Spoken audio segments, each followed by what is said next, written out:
ప్రకృతే బడిగా, పంచభూతాలే గురువులుగా, చదువుకోకున్నా బడికి వెళ్ళకపోయినా ప్రాపంచిక జ్ఞానాన్ని సంపాదించిన ఒక కవి, గాయకుడు, రచయిత ఇంతటి అద్భుత జ్ఞానాన్ని ఎలా సంపాదించాడన్నదే ఎవరికీ అంతుపట్టని విషయం.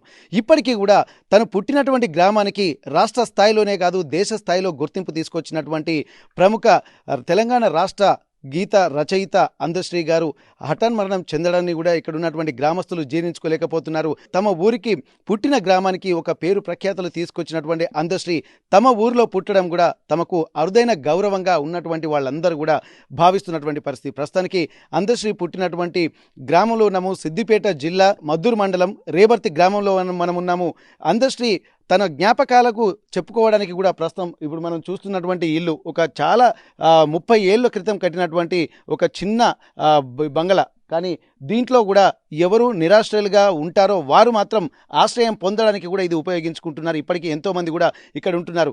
అందశ్రీ ఒక పేరు ప్రఖ్యాతులు గడించిన తర్వాత హైదరాబాద్లోని లాలాపేటలో తన నివాసం ఉంది.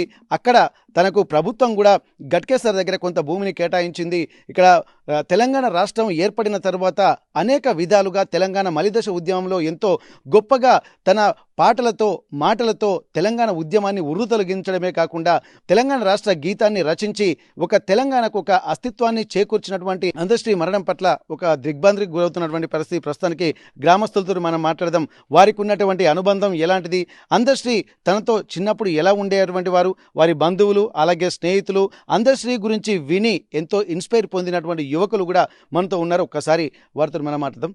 నమస్తే సార్. సార్, ఇప్పుడు అందశ్రీ అనగానే తెలియనటువంటి వ్యక్తులు ఎవరు ఉండరు. తన పాటలతోటి ఆధ్యాత్మికం అంటే చదువుకోలేదన్నటువంటి పేరే కానీ అంత జ్ఞానం ఎవరికన్నా ఉందా అంటే అది ఒక ప్రశ్నార్థకంగానే మనం చెప్పుకోవచ్చు. కొమ్మ చెక్కితే బొమ్మరా, కొలిచి మొక్కితే అమ్మరా అని చెప్పి అది ఒక కొమ్మ, కానీ అది కొలిచి మొక్కితే ఒక అమ్మ లాంటి దేవతగా స్వరూపంగా, అంటే అంత ఆధ్యాత్మికమైనటువంటి ప్రవృత్తిని కూడా చూసినటువంటి వ్యక్తి. దీన్ని ఎట్లా చూస్తున్నారు? ఇప్పుడు అందశ్రీ మన మధ్య లేరన్నటువంటి చేదు నిజాన్ని కూడా తట్టుకోలేక చాలామంది బాధతో ఉన్నారు. ఇక్కడ అందశ్రీ గురించి మీకు తెలిసినటువంటి విషయాలు ఏమైనా చెప్పండి. అందశ్రీ గారు ఇక్కడ మా అందరితో పాటు కలిసి పశువులు కాచుకోవడం ఇవన్నీ చేసేవాడు. వారికి ఈ పశువులు కాచుకున్న తరంలో జక్కిరెడ్డి రాధమ్మ ఆమె దగ్గర ఇతను పాలేరుగా ఉండి వాళ్ళ అబ్బాయి జక్కిరెడ్డి మల్లారెడ్డి దగ్గర కొంత కవిత్వం విద్య నేర్చుకొని ఇక్కడ నుండి వెళ్ళిపోవడం జరిగింది. ఇక్కడి నుంచి వెళ్ళిపోయి మేస్త్రిగా హైదరాబాద్లో స్థిరపడి తర్వాత కవిగా ఎంతో పేరు ప్రఖ్యాతులు సాధించారు. మా ఊరికి అసలు దేశవ్యాప్తంగానే మా ఊరికి పెద్ద పేరు తెచ్చినటువంటి ఘనత ఈ జాతీయ గీతాన్ని రాష్ట్ర గీతాన్ని కూడా ఆయన రచించి పాడినటువంటి గొప్ప మహాకవి మా అందశ్రీ. ఈ మధ్యకాలంలో చాలా అరుదుగా వచ్చేవాడు. ఈ మధ్యకాలంలో ఇక్కడ నేను ఉండాలని నేను పుట్టిన ఊరికి ఏదైనా చేయాలని తపంతో 3 కోట్ల రూపాయలతోని సీఎం గారితో మాట్లాడి ఈ స్కూలు బిల్డింగ్ శాంక్షన్ చేయించడం జరిగింది. అట్లాంటి అనేక సార్లు మా అందరికీ ఇన్స్పిరేషన్ ఉండేవాడు. అట్లాంటి అందశ్రీ ఇవాళ లేకపోవడం మా అందరికీ బాధాకరం. చాలా దిగ్భ్రాంతి గురి చేసిన. ఇప్పటిదాకా చాలా వందలాది మంది ఇక్కడ ఉండేవాళ్ళు. కొంచెం మీరే లేట్గా వచ్చి వరంగల్ నుంచి రావడం. మీకు అందశ్రీ వ్యక్తిగతంగా ఏమైనా పరిచయం ఉండేనా? అందశ్రీ గారు మల్లారెడ్డి అంటే మా అన్నయ్య. యాక్చువల్గా మా అన్నయ్యనే వాళ్ళ గురువు. అట్లా మా కుటుంబ నేపథ్యం వారు మాతో కలిసి పనిచేశారు. నేను చాలా మంచి మిత్రుడిని ఆయనకు. ఆల్మోస్ట్ నిన్ననే ఫోన్లో మాట్లాడితే సిక్కులని చెప్పారు. చాలా దగ్గర మిత్రులు మేము అందరం. నా పేరు సుదర్శన్ రెడ్డి, జక్కిరెడ్డి సుదర్శన్ రెడ్డి. చాలా మంచి మిత్రులు మేము. అన్న, మీకు అందశ్రీ అనేసరికి మన ఊళ్ళో చూసినట్టయితే ప్రతి ఒక్కరికి అంటే ఇట్లాంటి వ్యక్తులు చాలా అరుదుగా ఉంటారు. ఇక్కడ ఒక తెలంగాణ రాష్ట్రం ఏర్పడిన తర్వాత ఎవరి పేరైనా ముఖ్యంగా గుర్తుకు వస్తుందంటే తెలంగాణ రాష్ట్ర గీతం పాడుకునే ప్రతి ఒక్కరికి కూడా అందశ్రీ పేరు గుర్తుకొస్తుంది. అట్లాంటి వ్యక్తి పుట్టినటువంటి గ్రామంగా ఇక్కడ రేబర్తి ఉంటుంది. మీకున్నటువంటి పరిచయం ఏంది? అందశ్రీ గురించి మీరేం చెప్తారు? అందశ్రీ గారు మాకు చిన్నప్పటి నుంచి చాలా సన్నిహితంగా ఉండి అందరితోని మంచి మమేకంగా ఉండి ఉత్తమ కవిగా పేరు పొంది రేబర్తి గ్రామానికి ఎంతో మంచి సేవలు అందించే దృక్పథం ఉండే వ్యక్తి. కమ్యూనిస్టు భావాలు ఉండేది ఆయన. మాకు కూడా చాలా సన్నిహితంగా ఉండేది. మంచి మనిషి. మా రేబర్తి గ్రామానికి తీరని లోటు. ప్రతి ఒక్కరికి కూడా ఒక ఇబ్బందికర వాతావరణం. ఎందుకంటే ఇన్నాళ్ళు పేరు ప్రఖ్యాతలు గరించినటువంటి అందశ్రీ ఇప్పుడు ఆ పేరు ప్రఖ్యాతులు కూడా తన ఊరికి ఆపాదించడము, ఆ ఊళ్ళో పుట్టినందుకు అది తమకు కూడా ఆపాదించబడడం కూడా తాము గర్వంగా ఫీల్ అవుతున్నటువంటి సందర్భంలో అందశ్రీకి కొడుకు అవుతారు, కొడుకు వరుస అవుతారు. వారు అందశ్రీ వల్ల అన్న కొడుకు మనతో ఉన్నారు. ఒకసారి వారితో మనం మాట్లాడదాం. నమస్తే సార్. ఇప్పుడు అందశ్రీ తోటి మీకు ఉన్నటువంటి అనుబంధం ఎట్లా ఉంది? ఇప్పుడు అందశ్రీ తరచూ గ్రామానికి కూడా అప్పుడప్పుడు వచ్చిపోయేటువంటి వాళ్ళు. ఇప్పుడు ఈ సుదర్శన్ రెడ్డి గారు కూడా చెప్తున్నారు, ఒక 3 కోట్లతోటి తన పుట్టినటువంటి ఊరికి ఏదైనా చేయాలన్నటువంటి ఒక సంకల్పంతో ఒక స్కూల్ కూడా శాంక్షన్ చేయించినట్టుగా తెలుస్తుంది. ఒక గుర్తు జ్ఞాపకం. మరి మీకున్నటువంటి జ్ఞాపకాలు గుర్తులేంటి అందశ్రీ తోటి? మేము ఒక దగ్గరనే జీతం ఉన్నాము. అదే దగ్గరడి మల్లారెడ్డి దగ్గర ఒక దగ్గరనే జీతం ఉన్నాము. చాలా రోజులు 3 సంవత్సరాల దాకా ఒక దగ్గరనే ఉండి ఒక దగ్గరనే సమీక్షించి మంచిగా కూడిండి అది చేసినాం. ఇక్కడ నుంచి ఒక 40 ఏళ్ళు ఆయన ఈ గూడు కట్టినాక 40 ఏళ్ళ నుంచి నిజామాబాద్ పోయి నిజామాబాద్ నుంచి హైదరాబాద్ వచ్చి అదే కవిత్వం ఉంది. అక్కడనే చాలా అది అయ్యిండు. ఇక ఆయన గురించి ఆయన బాధ చెప్పుకుంటే, ఆయన చిన్నప్పుడు కష్టపడ్డ కష్టాలు చెప్పుకుంటే మాత్రం మాకే బాధాకరంగా ఉన్నది, చూసిన వాళ్ళకి మాకే బాధాకరంగా ఉన్నది. చాలా ఇబ్బంది ఆయన పడ్డ కష్టాలు అయితే జీవితంలో ఎవరు పడలేదు. అటువంటి కష్టాలు పడి ఈ స్థాయికి వచ్చిండు. నా పేరు అందే పరిసరాములు. ఓకే, మీకున్నటువంటి అంటే తను పడినటువంటి కష్టాలు మర్చుకొని చెప్పండి. ఎందుకంటే ఇదే సందర్భం చెప్పుకోవడానికి. ఎందుకంటే ఇక్కడ చిన్న స్థాయి నుండి ఒక జాతీయ స్థాయిలో గుర్తింపు పోయినటువంటి వ్యక్తే కాదు, అంతర్జాతీయ స్థాయిలో కూడా అందశ్రీ అంటే చాలామంది తెలుగు ప్రజలకు తెలిసినటువంటి వ్యక్తిగా తను నిలబడి, అంటే ప్రపంచంలో చాలామందికి కూడా అందశ్రీ ఒక గొప్ప కవిగా తెలుసు. అట్లాంటిది చిన్ననాటి అంటే జీతం ఉన్నప్పుడు ఎన్ని కష్టాలు పడ్డాడు, మీతో పాటు తిరిగినటువంటి సందర్భాల్లో మీరు ఎదుర్కొన్నటువంటి ఇబ్బందులు ఏంటి? తిందామంటే ఒక పూట తిందామంటే ఒక పూటకు ఫుడ్ దొరకకపోయేది, ఆయన గట్క దొరకకపోయేది. ఆ ఇబ్బందులో ఆయన పడుడు కష్టాలంటే తండ్రిని ఒక్కటే తల్లి లేదు అప్పటికి. తల్లి పేరు ఎల్లవ, తండ్రి పేరు బొడ్డయ్య, ఆయన తమ్ముడు రాములు, అందరికంటే పెద్ద ఆమె రాజా వాళ్ళక్క. వాళ్ళందరూ పోషించుకుంటా ఆ ముసలైనే ఇక్కడక్కడ పని చేసుకుంటా, వీళ్ళు చిన్నపిల్లలై పని చేసుకుంటా చేస్తే ఇప్పటి వరకు అయితే మాకైతే ఈ ఇక్కడ ఎంత బాధ అంటే అంత బాధాకరం ఉన్నది. చాలా కష్టపడి తిండి, ఒక పూట తింటే ఒక పూట అన్నం దొరకక చాలా కష్టపడ్డాడు. ఎన్ని లేని కష్టాలు పడ్డాడు. ఆయన చూడాలంటే ఇప్పుడు ఎంతో బాధగా ఉన్నది. వెళ్తున్నారా మీరు ఇప్పుడు? మేము వెళ్తాను ఇప్పుడు అక్కడికి. అందరం వెళ్తున్నాం. ఇక్కడ అందశ్రీ అంటే ఏదైనా ఒక పిల్లగాడు చిన్నప్పుడు పుట్టిన తర్వాత ఆ తర్వాత నడయాడే సమయంలో కొన్ని లక్షణాలు కనిపిస్తూ ఉంటాయి. అందశ్రీని ఆ చిన్న స్థానంలో చూసినప్పుడు మీకు ఒక ప్రయోజకుడు అవుతాడని చెప్పి ఏమన్నా అనిపించింది అప్పుడు? అలాంటిది ఏం లేదు. ఏమన్నాగా గోదల కాడ అక్కడిక్కడ తిరుక్కుంటా ఆయన ఏమైనా భూమి మీద రాసేది, కట్టెపులతో భూమి మీద పేరు రాసుకుంటా భూమిని నేర్చుకున్నాడు. మల్లారెడ్డి గారు చెప్పేది, మేము మోటుడు వంగానే చెప్తే భూమి మీద రాసుకుంటా పలకలేదు ఏం లేదు, భూమి మీదనే రాసుకుంటా మలుపుకుంటా అదే ఉద్దేశంతో అట్లా కొంచెం అక్షర జ్ఞానం కొద్దిగా పేరు మందం వచ్చింది. ఆయన ఈ పాటలు రాసినప్పుడు కూడా చేసినప్పుడు కూడా పాడు వరకే కానీ రాసేది కూడా వేరే వాళ్ళే. ఆయన పాటలు రాయరాకపోయేది. మన అయ్యా రాసేది ఉంటే అందే ఎల్లం గారి దగ్గరికి వచ్చేది, ఎల్లం దగ్గరికి వచ్చి రాపించుకునేది. మళ్ళీ ఏదైనా అవసరం పడితే మునీర్ సేట్ దగ్గరికి పోయేది. ఇక ఆయన దగ్గర కూడా జీతం ఉన్నాడు. చాలా కష్టపడి బాయిలు కష్టపడ్డాడు. ఆయన ఇప్పటి వరకు ఆయన తెచ్చిన పేరైతే రేపటికి గొప్ప పేరు తీసుకొని చాలా గొప్ప విషయాన్ని మర్చిపోతుంది. ఓకే, ఇప్పుడు మీకు ఒక తెలిసిన పాట మీ కాలంలో అందరితో ఫ్రెండ్స్తో కలిసి పాడుకుంటూ ఉంటారు కదా, అన్నదమ్ములైనా సరే బంధువులైనా సరే, ఒక జ్ఞాపకాలు అయితే కనిపిస్తాయి. మీకు గుర్తున్నటువంటి అతను మొదటి పాట ఏముంది? మాయమైపోతున్నారమ్మా మనిషన్నవాడు మచ్చు కన్నాలి చూడు. ఇప్పుడు మీకు ఎందుకంటే మిమ్మల్ని ఎందుకు ఇంత మాట్లాడిపోయాల్సి వస్తుందంటే ప్రత్యక్షంగా మీరు ఆయనతో అనుబంధంగా ఉన్నటువంటి వారి చిన్నాన్న కొడుకుగా మీరు ఉన్నారు. ఇప్పుడు ప్రస్తుతానికైతే ఇట్లాంటి పాటలతోటి కూడా తను ఎంతో ప్రాశస్త్యం పొందిండు. మరి రాసేటువంటి వాళ్ళకి ఇంకా వేరే గురువులు గిట్ల ఎవరు ఉన్నారా? ఇప్పుడు సుదర్శన్ రెడ్డి గారు చెప్పినట్టు గురువులు ఎక్కడా లేరు. ఆయన పాట పెట్టుకుంటే ఇక ఆయన ఏమైనా వాళ్ళ దగ్గరికి వాళ్ళ బిడ్డ లాస్ట్కు వెళ్ళం పక్కకు జరిగినాక వాళ్ళ బిడ్డ ఎన్నెలు రాసింది. ఎన్నెలతో బాగా రాయించింది పాటలు. ఎన్నెలతో రాయించినాక ఇక అక్కడ నుండి గోరెటెంకన్న కలిసి గోరెటెంకన్న కూడా ఇక్కడికి వచ్చిండు. మాదాటి నరసింహారెడ్డి వచ్చిండు మంత్రి, గోరెటెంకన్న వచ్చిండు. వచ్చి వాళ్ళు మా తండ్రి చనిపోయినప్పుడు వస్తే ఇక నేనే ఉండి ముందుండి అన్ని అంత్యక్రియలు అన్నీ జరిపించి ఇడికే వేసుకొచ్చాను. ఇక్కడనే తీసుకొచ్చి ఇక్కడనే సందం చేసి తండ్రిని ఈయన సస్తాడని అనుకున్నామా. మొన్న వచ్చిపోయాడు, మొన్న 3-4 వారంలో కింద వచ్చిపోయింది ఇక్కడ. ఇక వచ్చాడు, ఎవరింటికి పోపోయేది. ఆయన వస్తే ఈడ అన్నం కూడా తినపోయేది. చక్కగా వచ్చేది, చూసుకునేది, నేను బయట చూసుకునేది, 4 మూల తిరిగేది, వెళ్ళిపోయేది.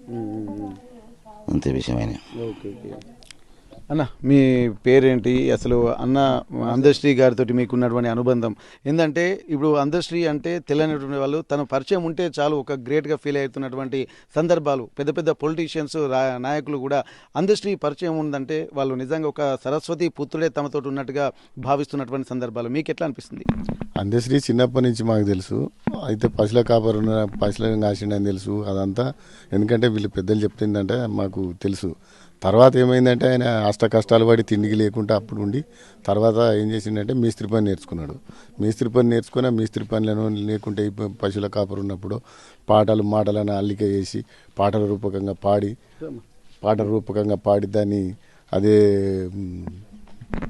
రీతిన ఒక్కొక్క పాట మెల్లమెల్లగా చేసుకుంటూ రాసుకుంటూ పోయిండు. తర్వాత ఏమైందంటే ఆయన చదువుకోలేదు కనుక కొందరితోని చదువుకున్న పిల్లలతోని ఆయన పాడిన కొద్దీ వీళ్ళు రాయాలి.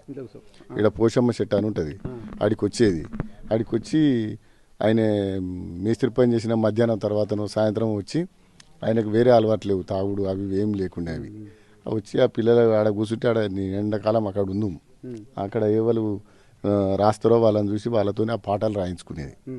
అట్లా నడిచింది. తర్వాత క్రమేపీ ఆయన ఏం చేసిండంటే రాను ఇక్కడ ఉండలేనని ఇల్లు కట్టుకున్న తర్వాత హైదరాబాద్ వెళ్ళిపోయి అక్కడనే ఉండి అక్కడ కొందరు కవులు ఉన్నారు. ఆ కవుల దగ్గరికి పోయి అక్కడ చేస్తే వాళ్ళ సాహిత్యాన్ని సరిదిద్దడం, వాళ్ళు అది చేయడం, ఇట్లా అట్లా అని చెప్పడం. దాని ద్వారా మేము ఇక్కడికి వస్తలేని ఇక్కడనే ఉన్నా అని ఊరికి ఎప్పుడైనా ఒకసారి వచ్చిపోయేది. తర్వాత క్రమేపీ ఆయన గంగమ్మ సినిమాకు పాటలు రాసిండు, బతుకమ్మ సినిమాకు పాటలు రాసిండు, స్వర్ణక్కల పాట రాసిండు, బతుకమ్మకు కూడా సంభాషణలు రాసిండు. ఆయన అవార్డు కూడా తీసుకున్నాడు గంగమ్మ సినిమాకు. ఇట్లా ఆయన క్రమేపీ అభివృద్ధి చెందుకుంటూ పోయిండు. తర్వాత ఈ మలిదశ తెలంగాణ ఉద్యమంలో కూడా పనిచేసి పాటలు రాసిండు, దాన్ని పాడిండు, మాట్లాడిండు, ప్రజలను ఉత్తేజపరిచిండు. ఇవన్నీ జరిగినాయి. ఇదే క్రమంలో ఆయన జయ జయ తెలంగాణ పాటను రాసి అది చేస్తే కేసీఆర్ కొంచెం నిర్లక్ష్యం చేయడం వల్ల దాన్ని పక్కకు పెట్టారు. తర్వాత రేవంత్ రెడ్డి వచ్చి తెలంగాణ గీతంగా రాష్ట్ర గీతంగా ప్రకటించారు. ఆయనకు అవార్డు ఇచ్చారు. ఈ 2 తెలుగు రాష్ట్రాలకు ఆయనే ఒక పేరున్న రచయితగా పేరు వచ్చింది. అదే కాకుండా ప్రపంచ వేదికలలో కూడా ఈయన పాటలు పాడడం, తెలియజేయడం, ఉన్నటువంటి పద్ధతిని తెలియజేయడం, తెలంగాణ గురించి ఇప్పటికి మొన్నటి వరకు కూడా తెలంగాణకి ఎవడన్నా అన్యాయం చేస్తే నేను ఊరుకున్నా అనే ధైర్యంతో చెప్పడం, ఇట్లా ఆయన చేసిండు. ఆయన నేపథ్యం ఇట్లా జరిగింది. ఆయన ఈరోజు చనిపోవడం వల్ల మాకు ఊరోళ్ళందరికీ బాధ అనిపించింది. ఆ బాధ ఇక దేవుడు ఆయనకు ఈ చనిపోయిన పార్థివ దేహానికి ఆయన ఆత్మకు దేవుడు దాన్ని శాంతిని సమకూర్చాలని ప్రార్థిస్తూ. ఇప్పుడు మీరు నిజంగా అందశ్రీ తోటి మీకున్న అనుబంధాన్ని, ఈ గ్రామానికి ఉన్న అనుబంధాన్ని గుర్తు చేసుకున్నారు. ఎందుకంటే ఇంత చాలా కీన్ అబ్జర్వేషన్లో మీరు ఉన్నారు. అందశ్రీ గారు రచించినటువంటి పాటలు ఎన్నో ఉన్నాయి, గేయాలు ఎన్నో ఉన్నాయి, ఉద్యమ గీతాలు ఎన్నో ఉన్నాయి. దాంట్లో మీకు నచ్చింది ఏదన్నా చెప్పగలుగుతారా? మాకు నచ్చిందంటే ఇప్పుడు కొమ్మ ఎక్కితే బొమ్మరా అనే పాట ఒకటి ఉండేది. ఆ తర్వాత ఒకటి ఉండే పగిలిన నా గుండె కనకాని మనమండే. దాని పాట ఏంటంటే ఆయనకు ఎవరు లేరు, అప్పుడు ఆదరించే వ్యక్తులు లేరు అనే సందర్భం ఆయన గుర్తు చేసుకుని పాట పాడిండు. నా అన్నవారు లేక నన్ను కన్నవారు లేకుండా ఇదంతా ఆయన అల్లిక చేసుకుని పాట పాడేది. ఇదే రకంగా కొమ్మ ఎక్కితే బొమ్మరా అంటే ప్రకృతి మీద దాన్ని కొమ్మ చెక్కి పెడితేనే బొమ్మ అవుతుంది, ఆ దేవుడు అవుతాడు, లేకుంటే లేదు, పులిసి ముక్తేనే దేవుడు అవుతాడు, లేకుంటే లేదు అనేది. తర్వాత స్వర్ణకళ అదేం పాట, సంభవామి యుగే యుగే అన్న పాట, సంభవామి యుగే యుగే అన్న దేవుడా, దళితులను చంపుతుంటే చూడరాదే ఈ ఏదో ఉన్నది మొత్తానికి, అదొక పాట. అంటే ఆయన ఉన్నటువంటి ప్రతిఘటించే సమాజంలో జరిగేటువంటి సమస్యలను, అన్యాయాన్ని ప్రతిఘటించే పాట స్వర్ణకళ ఒకటి పెట్టిండు. దానికి కొంత వివాదమైంది, మళ్ళీ దాన్ని సరిదిద్దిరు, మళ్ళీ పెట్టిరు ఆ పాటను. అదేవిధంగా మళ్ళీ రాను మనసులో సమాజం మీద ఎట్లున్నది అనే దాని మీద మాయమైపోతున్నాడు అమ్మ పాట అనే దాన్ని కూడా తీసుకొచ్చింది. ఈ మధ్య కాలంలో ఎక్కువ అది అయిపోయి దాని ద్వారా ఇంకా పేరు వచ్చింది. తదనంతరం మన కేసీఆర్ పోయిన తర్వాత రేవంత్ రెడ్డి ముఖ్యమంత్రి వచ్చిన తర్వాత ఆయనకున్నటువంటి ప్రతిభను, ఆయనకున్నటువంటి ఆలోచన విధానాన్ని అవసరం తెలంగాణకు అని ఆ తెలంగాణ గీతాన్ని రాష్ట్ర గీతంగా ప్రకటించడం వల్ల ఈరోజు రేబర్తికి పేరు వచ్చింది. దానివల్ల మేము కూడా గర్వపడ్డాం. మా ఊరి నుంచి ఒక రెండు తెలుగు రాష్ట్రాలు కాకుండా దేశం వెళ్ళలు దాటి కూడా పోయి ఉన్నటువంటి దాని విధానాన్ని పాడిండు, చేసిండు, తెలియజేసిండు. మా ఊరు మొత్తం ప్రపంచ దేశాలకు తెలిసే విధంగా అయిపోయిందని ఒక సంతోషం ఉండే. కానీ ఇప్పుడు మనం ఏం చేస్తాం, దేవుడు తీసుకుపోయిండు. ఆయన ఆత్మశాంతి శాంతి చేకూర్చాలని దేవుని ప్రార్థిస్తున్నాం. ఓకే, ఇక్కడ తెలంగాణ రాష్ట్రంలో ప్రతి ప్రాంతంలో చూసినా ఒక ఉద్యమ నేపథ్యమే ఉంటుంది. ఆ ఉద్యమ నేపథ్యము ఎగిసే కెరటంలా ఎప్పుడూ పడుతూనే ఉంటుంది, మళ్ళీ ఎగురుతూనే ఉంటుంది, తన అస్తిత్వాన్ని చాటుకుంటూనే ఉంటుంది. అట్లాంటి ప్రతిభ ఉన్నటువంటి వాళ్ళు గ్రామాన మూలల ఎక్కడ పడితే అక్కడ ఉంటారు. కానీ ప్రయోజకులుగా మిగిలేటువంటి వాళ్ళు కొంతమందే ఉంటారు. ఆ కొంతమందిలో అందశ్రీ గారు రాష్ట్ర స్థాయిలో తెలంగాణకే గుర్తింపు తీసుకొచ్చినటువంటి వ్యక్తుల్లో ఒక వ్యక్తిగా, ఒక శక్తిగా, ఒక మహా అద్భుతమైనటువంటి కవిగా, గాయకుడిగా, గేయ రచయితగా, ఇక్కడ సినీ గేయ రచయితగా, అలాగే ఆ పాటలు బాణీలు ఏర్చి కూర్చున్నటువంటి గొప్ప వ్యక్తిగా, ఒక శక్తిగా కూడా ఇక్కడ అభివర్ణిస్తున్నటువంటి పరిస్థితి. ప్రస్తుతానికైతే ఈ రేబర్తి గ్రామానికి కూడా ఒక వన్నె తెచ్చినటువంటి అందశ్రీ గారు తమ మధ్య లేకపోవడం కూడా తన బాధాకరంగా ఉంటున్నారు. తన మాటల్లోనే చూస్తే మనకు అర్థమవుతుంది. ఎందుకంటే ప్రతి వారు అంటే అందశ్రీ తమ గ్రామంలో పుట్టిన తర్వాత ఇట్లాంటి ప్రతిభావంతమైనటువంటి నాయకులు తమ గ్రామానికి ప్రపంచ స్థాయి గుర్తింపు తీసుకొచ్చినటువంటి మాటలు కూడా వీరు కూడా చాలా చక్కగా ఉంటున్నారు. అంటే వారి ప్రభావం కూడా గ్రామంలో ఉన్నటువంటి వాళ్ళ మీద పడుతుంది. అందుకే ఇంత అందశ్రీయ గారి యొక్క జీవన విధానాన్ని కూడా చక్కగా వర్ణించుకుంటూ తమ గొప్ప జీవిత అనుభూతుల్ని తాము పొందినటువంటి విధానాన్ని కూడా వీరు వర్ణిస్తున్నారు. నిజంగా ప్రతి ఒక్కరిలో ఒక గొప్ప ఆలోచనాపరమైనటువంటి విధానం ఉంటుందంటే వారికి వీరు కూడా ఒక ఉదాహరణగా చెప్పుకోవచ్చు. ప్రస్తుతానికి ఇప్పుడు అందశ్రీ గారు అంటేనే ఒక మంచి గేయ రచయితగా తెలంగాణ రాష్ట్ర గీతాన్ని రచించి తెలంగాణ రాష్ట్రానికే ఒక అద్భుతమైనటువంటి వ్యక్తిగా గేయంలోనే ఉంది. తెలంగాణ రాష్ట్ర గీతంలోనే జై జై హే తెలంగాణ అని చెప్పి 10 జిల్లాల నీ పిల్లలు అని చెప్పి ఉమ్మడి 10 జిల్లాలతో పాటు ప్రతి జిల్లాలో ఎట్లాంటి అస్తిత్వం ఉంది, అస్తిత్వం యొక్క గొప్పతనాన్ని చాటుకుంటూ అక్కడి సంస్కృతి సాంప్రదాయాలను కూడా ప్రతిబింబించుకుంటూ కష్ట నష్టాలను కూడా కవులను పోతనది పురిటిగడ్డ, రుద్రమది వీరగడ్డ అని చెప్పి ఇటు కవులను అలాగే పోరాట పటిమను కూడా స్ఫూర్తిని చాటినటువంటి తన మాటలతో, తన పాటలతో, తన గేయాలతో, గీతాలతో రచించినటువంటి అందశ్రీ గారు మీ ఊర్లోనే అంటే ఎప్పుడూ తరతరాలు తెలంగాణ చరిత్ర ఉన్నంత వరకు కూడా ఈ రేబర్తి గ్రామం అనేది ఇక్కడ మీ అందరికీ ఒక గుర్తింపు తీసుకొచ్చారు. కానీ అట్లాంటి ఒక గొప్ప వ్యక్తి, మహాకవి తను మన మధ్యలో లేకపోవడాన్ని మీరు ఎట్లా చూస్తున్నారు? చాలా బాధాకరంగా ఉన్నాం సార్. మేము జీతం ఉన్నాం, కురుమూలకు మేమున్నాం. చెట్టల బాయికాడ ఆయన పూజారి మల్లయ్య కన్నా చంద్రవ, జక్రెడ్డి మల్లారెడ్డి తల్లి చంద్రవ. ఆ చంద్రవ సద్ది తెచ్చేది. సద్ది తెస్తే ఆయన మూట కొట్టుకుంటూ బల్పం ఉండేది, మూట బారి పక్కకు బల్పము పలక. ఆ మూట కొట్టి మూటలు ఇడిచిన తర్వాత చెట్ల కింద సేపు పండుకుందరు సార్. పొద్దుమాపు మూటలు కట్టుడు, మాపడదాం పొద్దుడదాం అట్లా మూటలు కట్టి కొట్టి అలసిపోయి పండుకుందరు. పండుకున్నప్పుడు ఈయన వండపోవు, ఆ పటేలతోనే రాపించుకునేది. ఈయన జీతము ఏ పటేలకైతే ఉన్నాడో ఆ మల్లారెడ్డి అంటే ఆయన జక్రెడ్డి మల్లారెడ్డికి ఆయనతోని వీళ్ళు రాపించుకొని ఆయన దిద్దుకుంటూ రాసుకుంటూ ఆడనే చాలా రోజులు ఉన్నాడు. ఆడ తర్వాత మునిరద్దీన్ అనే ముస్లిం ఆయనకున్నాడు. ఆడసుత అన్నమే ఎక్కడ కానీ ఆయనకు చాలా ఇబ్బందికరంగా పుట్టి పెరిగిన వ్యక్తి.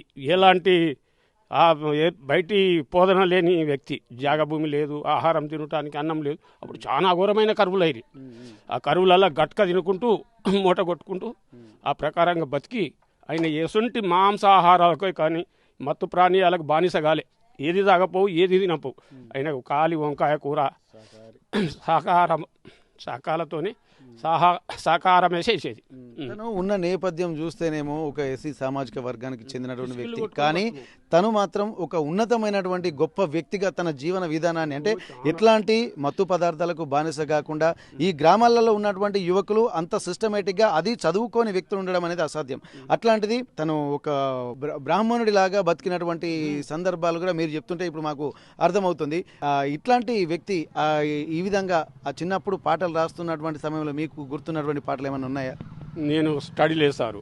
ఆయన బావి దగ్గర పోయేది, స్నానం చేసేది. వాళ్ళ అయ్య దోతి గిట్లా కట్టుకునేది, ఈ మీద అరికట్టం గిట్ల వేసుకొని ఇక్కడ కట్టుకొని ఎలాంటి చీమెను కానీ దోమను కానీ ఎలాంటి జీవరాశిని ఇట్లా దొక్కకుండా చక్కెర పోసేది, చీమలకు చక్కెర పోసేది, పుట్టకాడికి పోయి పాములకు పాలు పోసేది. చాలా బొడ్డయ్య, వాళ్ళ అయ్య బొడ్డయ్య, వాళ్ళ అవ్వ ఎల్లవ్వ, వాళ్ళ అక్క రాజవ్వ, ఆయన ఎల్లయ్య, వాళ్ళ తమ్ముడు రాములు, ముగ్గురు. ఎన్ని సంవత్సరాల వరకు వారు ఇక్కడ ఉన్నారు? ఇక్కడ వారి వయసు ఏ సమయం వరకు ఇక్కడ ఉన్నారు? 40 అప్పుడు మంచిగానే ఉన్నాడు సార్. అప్పుడు కనీసం 30-35 సంవత్సరాల దాకా ఇక్కడనే ఉన్నాడు. ఇదే పనులు చేసుకుంటూ ఆయన ఇల్లు కట్టేదాకా ఉన్నాడు, ఇందిరమ్మ ఇల్లు కట్టేదాకా. అప్పుడు ఎవరు మరి చెన్నారెడ్డి ఏమో ముఖ్యమంత్రి, ఇందిరా ప్రధాని, అప్పుడు ఈ ఇండ్లు వచ్చినాయి. అప్పటిదాకా ఇక్కడనే ఉన్నాడు. ఇక్కడ ఉండి ఇక్కడ సుతా మేస్త్రి పని చేసిండు, చేసి అంచెల్లిగా సిటీకి వెళ్ళిండు. జీతం ఉన్నాడు, మూట కొట్టిండు, పశువులను కాసిండు, మేస్త్రి పని చేసిండు, నాగలి దున్నేది, మూట ఇత్తనపు గడ్డలు పట్టేది, ప్రతిదీ వ్యవసాయ పనులు ఏది ఇది రాదు అనే విధానం లేదు. ఇక ఆఖరకు పిల్లలు చదువుకోవాలని తాపే పని పట్టుకొని సిటీకి పోయి బతికిండు. అప్పుడు పల్లెటూర్లలో పనులు ఎక్కడి సార్? పనులు ఇక్కడ ఉన్నప్పుడే పెళ్లి చేసేసుకున్నాడు, ఇక్కడ ఉన్నప్పుడే పిల్లలు పుట్టారు. ఇక్కడ ఉన్నప్పుడే పెళ్లి. ఈ పక్కకు బండపల్లె, చేరియాల పక్కకు బండపల్లె అనే విలేజ్, వాళ్ళ అత్తగారు. ఆయన భార్య పేరు మల్లమ్మ, పెద్ద బిడ్డ పేరు వెన్నెల, దత్తు అదే దత్తు కొడుకు, ముగ్గురు బిడ్డలు, ఒక కొడుకు. ప్రస్తుతానికి ఇట్లాంటి అంధశ్రీతోటి అనుబంధం ఉన్నటువంటి వ్యక్తులు చాలా మంది ఉన్నారు. నిజంగా ఇంత గొప్ప వ్యక్తితోటి తాము కలిసి పని చేశామా అన్నటువంటి ఒక అనుభూతే వారిని ఎంతో ఆనందానుభూతులకు లోన చేస్తున్నటువంటి పరిస్థితి. ఒక్కసారి మరికొంతమందితో మాట్లాడదాం. అమ్మ, అంధశ్రీ మీకు ఎట్లా పరిచయం అమ్మా? మా తాత అన్ని మంచి పనులే చేసిండు, అన్ని పుణ్యంగా పనులే చేసిండు. చక్కెర కూడా ఇట్లా తోపుని సీమలు పోయినా కూడా చక్కెర పోసుకుంటూ పోయి సీమలు దాటపోయేది. ఆయన కడుపుకి చాలా బాధాకరమైన బాధతోనే బతికిండు. ఎవరు బుక్కడైతే అన్ని పని చేసిండు. గొదల కాడికి పోయిండు, గొడ్ల కాడికి పోయిండు, మూట కొట్టిండు. చాలా బాధలనే బతికిండు ఆయన. తల్లి తండ్రితో కూడా చాలా బాధలనే ఉన్నాడు ఆయన. ఇప్పుడు ఇక పాటలు పాడుకుంటా ఎదిగిండు. మేస్త్రి పని చేసిండు, హైదరాబాద్ పోయి చాలా రోజులు ఇక అట్లనే ఇట్లా రాసుకుంటా, మల్రెడ్డి అంటే ఆయన తడికి పోయి రాసుకుంటా చేసుకుంటా నేర్చుకున్నాడు, చేసిండు. ఇక ఆయన ఇంత స్థాయికి వచ్చిండు, ఇట్లా అయిపోయాడు సార్. మీకు ఎట్లా పరిచయం అమ్మా? మీరు ఏం చేస్తారు? అదేనా ఈ ఊరే రేబర్తే మాది, ఈ ఊరినే వచ్చిండు. తో పాటు మీరు పనికి వెళ్ళేదా? వెళ్ళాము సార్, ఒకసారి వెళ్ళాము. అక్కడ హైదరాబాద్ కూడా పోయినాం మేము. బ్రహ్మం గారు ఎవరైతే గర్మిరెడ్డి అచ్చమ్మ దగ్గర వారి పశువులు కాసి అంత గొప్ప స్థాయికి వెళ్ళారో, ఇక్కడ ఉన్నటువంటి పరిస్థితుల నేపథ్యంలో ఇక్కడ అంధశ్రీ గారు కూడా ఇక్కడ ఒక జీతం వండుకుంటూ వారి యొక్క పనులు చేసుకుంటూ ఆ గురువు దగ్గరనే అనేక విషయాలు, అంటే తను ఎప్పుడూ రాయకపోయేది తను చెప్పినటువంటి మాటలు, అంటే భూమే తన యొక్క పలకగా మార్చుకొని తన అక్షర జ్ఞానం పొందినటువంటి వ్యక్తిగా ఇక్కడ చాలామంది చెప్తున్నారు. ప్రస్తుతానికైతే ఇక్కడ వారి అంధశ్రీ గారి వదిన గారు ఉన్నారు, ఒకసారి మనం మాట్లాడదాం. అంధశ్రీ అంటేనే ఒక మంచి తత్వవేత్తలాగా, ఒక గొప్ప కవిగా అందరూ భావిస్తున్నారు. మీకు ఎట్లా అనిపిస్తుందమ్మా? మీ మరిది ఒక రాష్ట్ర స్థాయిలో కాదు, దేశ స్థాయిలోనే కాదు, అంతర్జాతీయ స్థాయిలో కూడా తనకంటూ గుర్తింపు తెచ్చుకున్నాడు. మీకు ఎట్లా అనిపిస్తుంది? మాకు బాధ అనిపిస్తుంది సార్. మా మరిదేనా వచ్చినప్పుడల్లా పోయినప్పుడల్లా మా భర్త చచ్చిపోతే కూడా వచ్చిండు, పోయిండు. అన్ని సౌకర్యాలు భార్యను తోలిచ్చిండు. మొన్న నా మనమరాలు పెళ్ళి అయితే కూడా తోలిచ్చిండు. అంత మంచి మనిషి, మంచి అయినే. పోతున్నాం. ఇప్పుడు ఈ ఊరికి ఏదో చేయాలన్నటువంటి సంకల్పం ఆయనకు ఉంది అంటున్నారు. ఇప్పుడు మీ ఊరికి ఏమన్నా సహాయం చేశాడమ్మా? ఇక మా ఆయన పోయిన సంది నేను ఇక బయటకి ఎందుకు పోయినా సారు, ఇక వాళ్ళ గుర్తు ఏం చేసింది. ఇక మా ఇంటి వరకు అయితే వచ్చుడు పోవుడు, కనబడిపోవుడు, పిల్లల చూసుడు. ఎక్కడ మిమ్మల్ని నిర్లక్ష్యం చేయలేదు, మంచిగా చూసుకున్నాడు. ఇక్కడ అంధశ్రీ గారు తను ఉన్నప్పటి ఇల్లు ఇది 30-40 ఏళ్ల క్రితమే ఈ ఇల్లు కట్టిన తర్వాత తను హైదరాబాద్కు మకాం మార్చారు. అక్కడి నుండి తను ఇక మళ్ళీ తిరిగి రాలేదు. కాకపోతే ఊళ్ళో జరిగే అటువంటి మంచి చెడులకు, శుభకార్యాలకు అలాగే వచ్చి వెళ్ళేవాడు అంటున్నారు. తమ బంధువులను మాత్రం వచ్చినప్పుడు కలవకుండా వెళ్ళేవాడు కాదు అని చెప్తున్నారు. ప్రస్తుతానికి ఒకసారి అంధశ్రీ గారి ఇంట్లోకి మనం వెళ్దాము. ఎందుకంటే అప్పట్లోనే 40 ఏళ్ల క్రితమే తను పుట్టినటువంటి ఊళ్ళోనే ఒక చిన్న ఇల్లు కట్టుకున్నారు. పాత నివాసం అయినటువంటి తన ఇల్లు మాత్రం ప్రస్తుతానికైతే అప్పుడు పాత ఇల్లు శిథిలావస్థలో ఉందని చెప్పి అంటున్నారు. ప్రస్తుతానికైతే ఈ 2 రూముల డబుల్ బెడ్రూమ్ ఇందిరమ్మ ఇళ్లకు వచ్చినటువంటి ఈ ఇల్లు కట్టుకున్నారు. 7,000 రూపాయలు ఈ ఇంటికి శాంక్షన్ అయిందని చెప్పి అంటున్నారు. ఇట్లాంటి చాలా దీన స్థితిలో దుర్భర జీవితాన్ని కూడా గడిపినటువంటి అందశ్రీ తను ఎంతో ఇబ్బందికర పరిస్థితులను కూడా ఎదుర్కొన్నారని చెప్పి ఇక్కడ చెప్తున్నటువంటి పరిస్థితి. ప్రస్తుతానికైతే ఇంతటి కష్టతరంలో గడిపినటువంటి అందశ్రీ తను ప్రతి ఇబ్బందులు కూడా గుర్తు చేసుకుంటూ ఇక్కడ ఉన్నటువంటి గ్రామస్తులు కూడా తను అట్లాంటి దీనస్థితిలో బతికినటువంటి అందశ్రీ ఒక తమకే కాదు ఊరికి పేరు తీసుకొచ్చినటువంటి ఒక గొప్ప వ్యక్తిగా ఇక్కడ ఉన్నటువంటి వాళ్ళు అభివర్ణిస్తున్నటువంటి పరిస్థితి. చిన్ననాటి జ్ఞాపకాలు కూడా పంచుకుంటున్నారు. ప్రకృతి ఒడిలోనే పాఠాలు నేర్చుకుంటూ ప్రకృతే తన గురువుగా, పంచభూతాలే గురువులుగా, ప్రకృతే బడిగా మలుచుకున్నటువంటి అందశ్రీ అంటే ప్రాపంచిక జీవితాన్ని ఔపోసన పట్టినటువంటి ఒక వ్యక్తిగా అందశ్రీ ఉన్నాడనంలో ఎలాంటి సందేహం లేదు. కానీ 64 ఏళ్ల వయసులోనే, అంటే ఇది ఒక విధంగా చెప్పాలంటే చిన్న వయసులోనే తను అకాల మరణం చెందడము, అలాగే తమ గ్రామానికి తెచ్చినటువంటి పేరు అంతా ఇంత కాదు, రాష్ట్ర స్థాయిలో ప్రత్యేక గుర్తింపు తెచ్చినటువంటి అందశ్రీ తమ మధ్య లేడు, ఇక రాడు తమ గ్రామానికి అన్నటువంటి ఆ ఆలోచన తలుచుకుంటేనే ఇక్కడ బాధతప్త హృదయాలతో అందరూ శ్రద్ధాంజలి ఘటిస్తున్నటువంటి పరిస్థితి. సిద్దిపేట జిల్లా మద్దూరు మండలం రేబర్తి గ్రామం నుండి కెమెరా పర్సన్ వంశీతో Venkataratnam, RTV Warangal. Local to global news at your finger tips. మీ చేతిలో ఒక ఆయుధం. డౌన్లోడ్ రా TV app. Media legend Ravi Prakash is back.